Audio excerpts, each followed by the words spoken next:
cy'indege n'ibikorwa bindi bigiye kuza.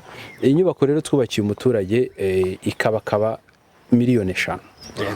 Wow, ni ikibazo cyiza. Ikibazo cya nyuma mbaza Yago wavugije induru kuri Twitter, hanyuma ikibanza uragihabwa. Ntabwo navugije induru kuri Twitter, ikibanza nagihawe, ariko ntabwo navugije induru.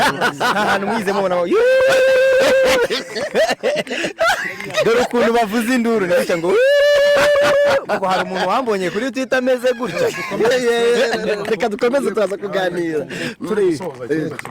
Yego, urumwe mu bantu bamenyerewe cyane ko ujya ufasha abantu mu biganiro ukora, kenshi tubona ujya ufasha abahanzi cyangwa abandi baturage batandukanye. Iki gikorwa na Marshal ubwo muraza kugifatanya mu gihe kunsubiza icyo kibazo, ni wenda n'ingaruka meza ngahe, ngaruka mwaka cyo kuba twendera ka tujye kuremera umuntu ufite ikibazo, kadushaka umuntu wenda w'Ikigali ufite ikibazo, nyine bizagenda gute kuko uri brand ambassador muri press conference. Yego, ni amasezerano twasinye n'ay'amezi 3, bivuze ko ibyo bikorwa tugiye kubikora mu mezi 3.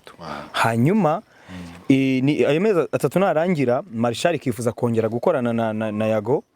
Icyo gihe tuzongera twicare dukomeze imikoranire, ariko ntibizakuraho ibikorwa by'urukundo nka company ya Marshal, ntibizakuraho ibikorwa by'urukundo nka Yago TV show, nka Yago Pondad, kuko uyu munsi ushobora guhaguruka nkajya mu karere ka Gatsibo gufasha umuturage wenda Marshal atanabizi.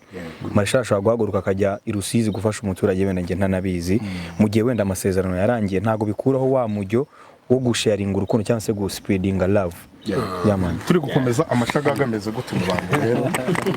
Hari ibyo mbona amashagaga gashira iyo kwigira ndigabo nkabikatira iye, ndabizi ko nubwisi nyereka inyinya insekera gahunda ariyo kunduma.